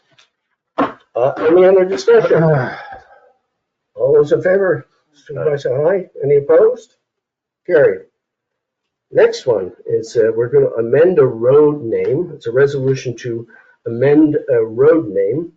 I've got it written down here. So the town accepted from the Brookside development the road, and it was originally identified as Brookside Lane, which we've discovered can't be used. So the new name for the road would be Rocky Ridge Lane. So there's a motion to a resolution to amend that name so that it becomes officially known as Rocky Ridge Lane as opposed to Brookside Lane. And is there a motion on that? A second? Second. Any discussion? All those in favor, please say aye. Aye. Carried. The other part of this is the developer had deposited $10,000 as in an escrow fund to make sure that the road would be built to the standards of the highway department and acceptable to the highway department. The town was to hold that money for at least a year, 1 year, and it's passed, and the highway department has certified that the road is acceptable and has authorized me to, or authorized our board to release the $10,000 that's been held as an escrow back to the developer. And so this resolution would be to authorize the supervisor to pay out upon receipt of a proper request for payment, authorized to release the $10,000 held in escrow. I'll make it. Second? I'll second. Thank you. Any discussion? All those in favor, please say aye. Aye. All right. Okay, next we have a bunch of contracts. In here is a long master agreement between the town of Wilmington and Exelis Blue Cross and Blue Shield. Basically, it is for the insurance coverage that the town provides the employees. This was adopted last year, the new Exelis plan. It has as an exhibit the details of what it is, what we're actually being covered under. And Nicole had executed that on the 21st of November 2023. So what this is a long contract about the various rights the health insurance company has to cancel us. They have all these requirements under federal and state law, and this is just an annual disclosure. So this is just 5 months late under a plan that we're already following. And the resolution will authorize me to sign where indicated and return this to Exelis. I'll make it. Second? Any discussion? All in favor, say aye, please. Aye. Opposed? Carried. The next is a contract with Boyer Septic for the summer porta-johns. Town of Wilmington typically orders 2 porta-johns for the summer, 1 for the dam, 1 for the park. And then this year I received a call from Boyer's Septic saying that the Ausable River Association was unable or weren't going to be renting porta-johns for us, and they typically have one up at the flume. And so they asked the town whether that would be something the town is interested in. We discussed it at a work session. So Boyer sent us a quote and a contract, and I'm looking for a resolution to accept that and ordered 3 porta-johns for the summer season. Just for the park, the dam, and the flume? Yes, 3. For this contract, there's another contract coming up in a minute. How much per?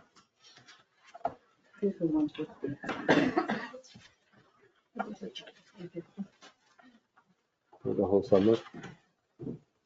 Usually how much? Usually 150. No, wait a minute. Okay. This is it. Okay, the summer season, a regular unit at the Flume, a regular unit at the dam, a regular unit at the park. The summer season is from Memorial Day to Columbus Day. Units will be delivered the week prior to Memorial Day and picked up the week after Columbus Day. Each unit is billed $135 on a 28-day billing cycles. So the billing dates would be June 14th, 7/12, 8/9, 9/6, 10/4, and 11/01. So each would be $405 on each of those dates. We also discussed at our work session that I think that this is properly chargeable against the community enhancement funds. Yeah. So we'll make an amendment at the time to pay it out of that. But that's that contract. So that's the motion. There's a second. Any more discussion? Did we decide about Hardy Road? Yeah. Where? We talked about the Hardy Road. We talked about one over there. Was that at the work session? Also, I was right. I fell asleep when you guys were talking. Not really, I just didn't hear. That motion? I don't know if anybody did yet, but I'll do it. Oh, okay. All right. So we're saying that we always get one at the Hardy Road? No, So we're asking if we we were can. asking if we should. We talked about it at the last meeting on. Oh, They should get well, one I at the missed that Hardy one. Road for sure. I may have We were been, talking about the Flume and all You fell that. asleep. I may have We been were asleep talking at that about the one. Hardy, if we should get one at the Hardy. All right. So well, why don't we catch up on that one at the end of the month? Why don't we just do it now and be done with it, and we don't have to go Okay. back to it? Well, so let's, Add 4. We'll forget. I okay. have a question. There's a couple different spots on Hardy Road. Which one? That would be the busy one, which is the, yes. Okay, because the Three Sisters Preserve is also pretty busy. I think if we put down by the money, the Beverly Park did that. I think That's that where the it's always majority of the been. people that come into my office that are going down to the Beaverbrook ones that are doing both, because there's trails on both sides of that road. Isn't there a bathroom there? No. There's a building there. No, there's an informational kiosk No. there. There's a building on the right. I know there's a building there. All right. Well, listen, let's just amend it to add 4 and then get on to the All right, I'll make it. next. Second, please. I'll second. Any discussion? All those in favor? Aye. Opposed? Carried. The next is a contract with Boyer Septic for the Porta Johns at the Music Fest. There's a separate contract that also will be chargeable to the in community enhancement account funds. This is for the 5 regular Porta John rentals at $150 each, 2 handicap accessible Porta John rentals at $215 each, and 3 hand wash station rentals at $150 each. So the total requested above would be $1,585. So may I have a motion to accept that, please? Make it. Second? I'll second it. I'll second it. Discussion. We're spending a lot of money on this concert. We've spent $3,500 on a stage. We haven't spent any money on the stage. Can Tim, I, please don't interrupt me. Well, Tim, you're not, you're not Stop, replying to stop, information. stop. That's enough. Just make your point, Tim. Let's move on. The labor is also considerable. I have it, I think it's around $4,000. Don't quote me on that. I could be wrong. It's around $2,400 in labor. And So that's please don't. So that's a lot of money. You can For- do it. Who is operating? Is this a town event? Is this a visitors bureau event? I just think it's a lot of money for this one event, and it's, any one expense is not that necessarily worth discussing, but it's really starting to add up at this point, and I really question it. Thank you, Tim. Jared. I just wanted to rebut that we haven't spent any money on a stage. That money has never been set aside and never voted on, so $3,500 for a stage has not been. And the $2,400 that you're saying is spent was from figures from last year, and that's what we're keeping track of this year properly with documented hours and everything. So, you know, for you to sit there and throw these figures out that are not accurate, I think is an improper representation. You did transfer $3,500 and. We didn't pay for anything with it. We transferred that money, Yep. but nothing got paid for Under it. a ruse. Yeah. It's so mysterious. What could that money possibly be Have we allocated approved for? to spend that money? There was only a request for that exact of amount money. for a stage. So I guess it's a huge mystery and no one could We ever are perceive. hallucinating. So, And I trust the Parks Department's estimate on the labor. It may not be down correct to the All penny, right. but I bet it's pretty close. all right, thank you very much. No further discussion. May I have, let's do a roll call vote on this, please. Tim, you're first. Is this a Visitors Bureau event? Can you just vote It's a on it? vote. We're done with the discussion. I think we should continue the discussion. I think it's a fair question. No, it's not a fair question. Just Why is take it the not vote. a fair question? We want to mark him down as a no? Thank you. Who's next? Ford, Aye.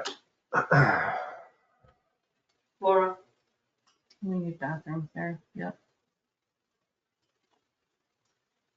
Tina, Yes. Favor. Yes. Thank you. And Darren, so bad I called you just Ford. I'm reading on That's this fine. thing over here on the side. After Been it was called a lot out. worse. After it was out, I said, oh. Okay, so the next item is the contract for with Parties Unlimited for the Festival of House Bounce Rentals, Festival of Colors, pardon me, did I say it wrong? Yep. Sorry. Each year, the town orders Festival of Colors, bouncy house stuff. We have a price from Taylor Rental. It's for the drop off on Friday the 13th. September 2024, picked up on Monday. 2 things for the price of $1,375, including delivery and pickup. So may I have a motion to accept that, please? I'll make it. A second. One second. Discussion. Never voted against the bounce house. I'm not going to start now. So Well, let's roll call it anyway. Thank you. Okay, Tim, yes? yes, yep. Darren, Yes. Tina, Yes. or Laura, you were next. I'm sorry, I'm not used to doing it. No. Favor. Yes. Carried. So that is the end of we have to do the budget transfers and the claims audit, and I never get. For just 1 second. Yeah. Just so we don't get behind and it's not on this agenda, so we can either ask the board, for permission to do it now, or can we put it on next month? Because along those same lines, we always provide money to provide a bounce house to the Wilmington get together. Yeah, I needed to know a little bit. I was tasked with giving them a call about that, but I don't know much about it.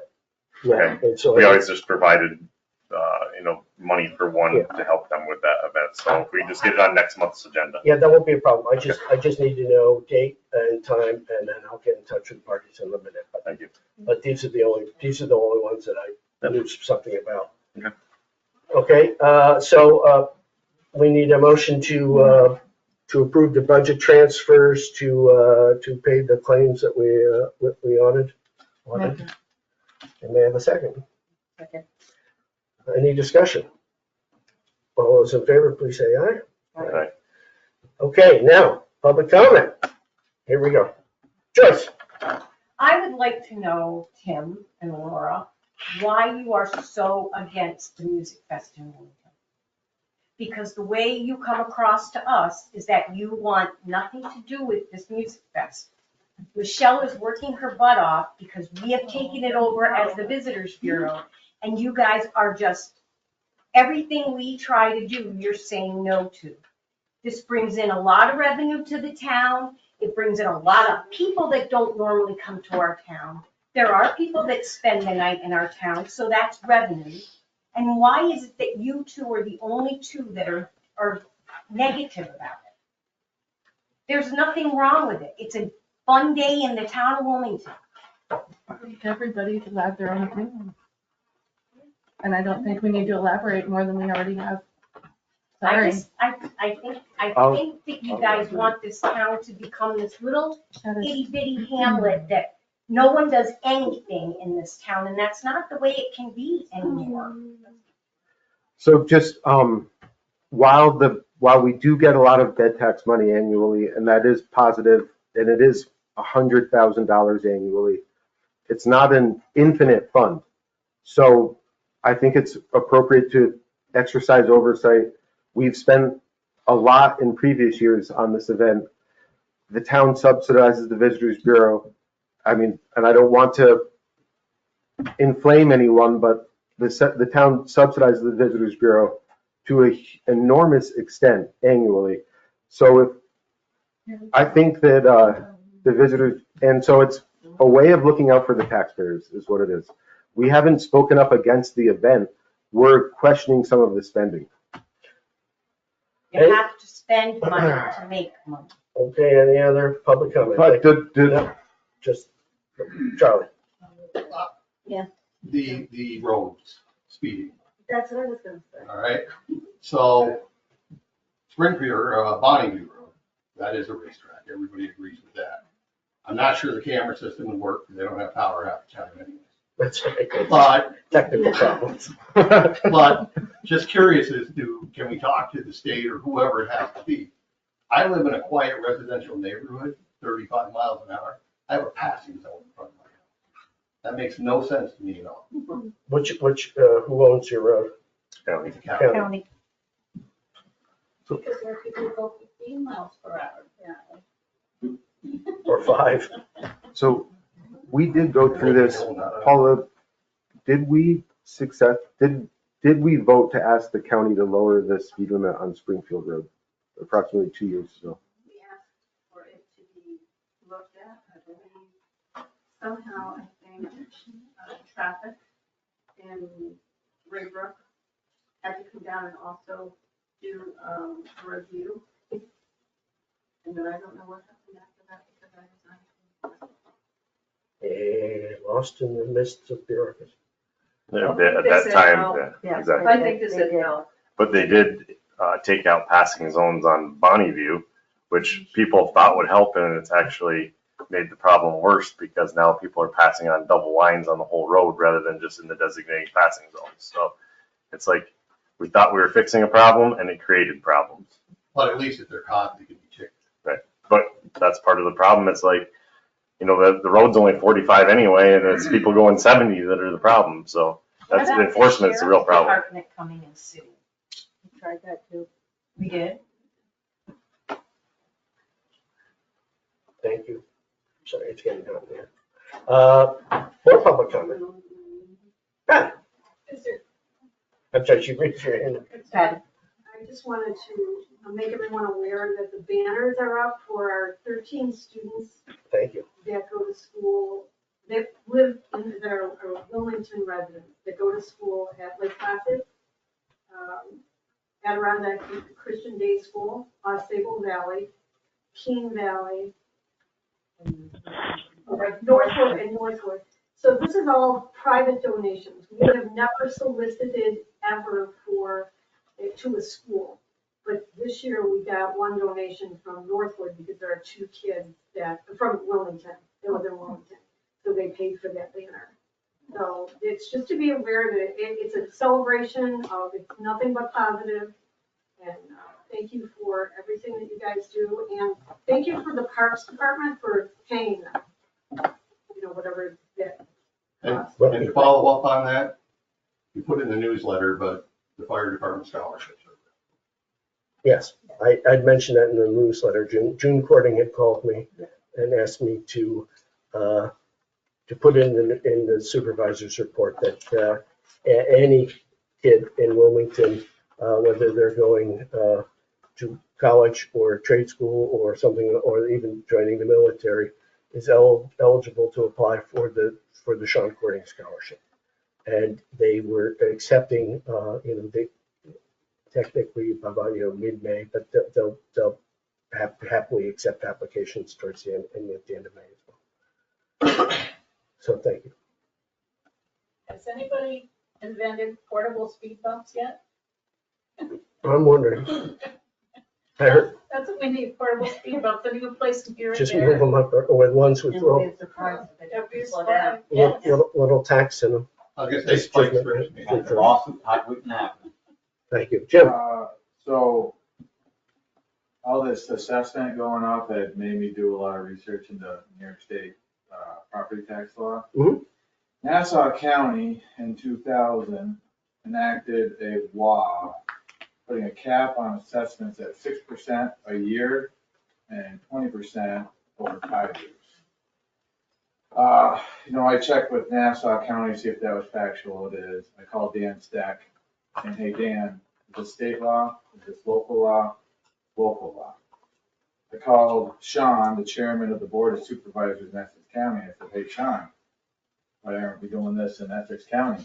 And he referred me to Dan Manning, saying that there's some arbitrary law saying that because there are over 1 million people in Nassau County, richest county in New York State as well, they were able to litigate this themselves. Question mark for the two New York State Bar Association holders on the board here. So Sean, the chairman of the board, another factor of this equation is there was a recent Supreme Court hearing where when your property got taken in New York State because you went to funk on your taxes, the county kept all the proceeds. The Supreme Court ruled that that was a violation of the takings clause. So the county can keep what they're owed, but the remainder of the proceeds go back to the property owner. Sean feels like this is a relevant case in how the assessment going up is leading to a takings of property, right? And it's kind of relevant to the 5th and 14th. So basically what Sean and Dan said, that this needs to be brought to public light. We need town supervisors bringing this to attention. We need board members, and this needs to be in the paper, because why does Nassau have a cap on assessment at 6% a year? Just for example, 20% in 5 years, mine has gone up 47% in 4 years. Yeah, they're driving us out of our homes.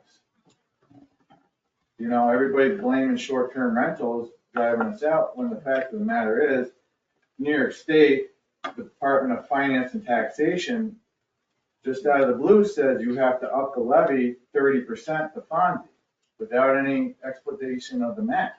They just come up with an arbitrary number. Now, New York State also says that assessments should be based on normal market sales. And the past 4 years have been anything but normal. Right. So this is something that we need help with. Right. Dan Manning is sending me the case law. I'd be happy to share it with anybody that is interested. Yeah, so the U.S. Supreme Court, that's called Hennepin County. And, Hennepin and Tyler. Yeah, and so, for years, the county, you owed $5,000 for your back taxes, and they foreclosed. They sold it at auction, and they ended up netting $30,000. The $25,000 extra just would go automatically to the county or the state. And the U.S. Supreme Court said that's not fair. That the actual owner of the property has equity in it too. And so they are requiring everybody to, there are a lot of lawsuits started about that. Sean did bring up the question of what we as a county can do to protest, to help cap the amount of that they can raise the assessments each year. What happens is that we use municipal home rule law, which the state should respect, but they don't necessarily have to. So we're trying to figure out a way, if there's a way in which we can use municipal home rule law to place some sort of cap. But it's a tall challenge. Nassau County has a lot more political clout than Essex County does. The other thing that was mentioned, and I brought it up, but it's not a surprise. It's could we explore sort of like a homestead sort of a process where if a person's living there a year, they would cap the increase of the assessed value, and then upon the sale, years down the road, if there's some sort of recovery mechanism where the county could sort of like, to get through, to get some of their money. So there's further things going on with the state because we weren't assessed at 100% value, which New York State is the biggest property owner here. Right, New York that's a good State question. said we're not increasing what we're gonna pay in schools tax. But Department of Taxation and Finance is just the one arbitrarily saying that you're not up to 100%. Right? It's coming out of the blue. Like, this is a battle that needs to start on the local level. I'm hoping Tim is as passionate about this as he's been other topics, because we're at the point now where, locals can't afford to buy property here. Period. Because you're paying, who's going to sell their home for less than they're getting taxed on? Be an idiot. That's true. And the one of the things that that the property tax does is, and they call it, it's a regressive tax, which means it doesn't have any regard to your income. So most of us who own a home and we're paying taxes on an assessed value of, let's say, $500,000, we need to have X outside income to pay those expenses, to keep it insured, to keep the utilities going, to pay the debt, to pay the mortgage and things like that. So our own wages inside the park are pretty sucky. And so it's getting to be a race towards, okay, great, I got all this equity in the property. Someday I may realize it if I sell it, but I don't want to sell it for 10 years or 15 years or ever. And in the meantime, I'm being asked to pay these expenses, ongoing expenses, all these years, and I'll need an income source to get it. And, we just don't have that much. Thank you, Jim. I'll be happy to talk to you more. If people are interested in, I've got plenty of thoughts on that, but, I find New York State to be a bit of a challenge. So Dan Stack and Stefanik are the people that we need to be hounding on that as well. And our assembly person, Billy Jones. Thank you. Any other public comment? Michelle? I'm not looking for more discussion or comments or anything. I just wanted clarification for the public and also for the minutes of the meeting. Tim and Laura, obviously there was still some confusion. I just want clarification. I requested $3,500 for a stage. The board never granted that. So the only money that I've received for the Music Fest thus far is $1,500. So I just wanted that for clarification for everyone that I requested it, but it was never granted. We did vote to Transfer that money into the Visitors Bureau budget. No, it was never, it was. Let's put into our publicity you budget. guys, nothing was voted to go to me, nothing. Okay, it's in the same account as your money. It is not, it is not touch a favor. Why are we doing this at the end of the night, please? Okay. I'm clarifying where the money went. No, I understand that. I mean, I understand the comment, it's a public comment. Go ahead. But, we're not making it up. We did vote to transfer $3,500. yeah, but we haven't appropriated it to its particular expense. It's sitting in an account. Coincidentally. Well, forever. Doesn't matter. Randy, thank you so much. Would you kindly, Dawn is gonna have to, where do you want to do that? Set? He did it? When? When I walked out. About 2 hours ago. And you're still here. Thank you so much. Stick out till the end. Thank you, Randy. Okay, so I have a motion to adjourn, please. I'll second it. Okay. Make it or whatever. Oh, we're adjourned. Thank you.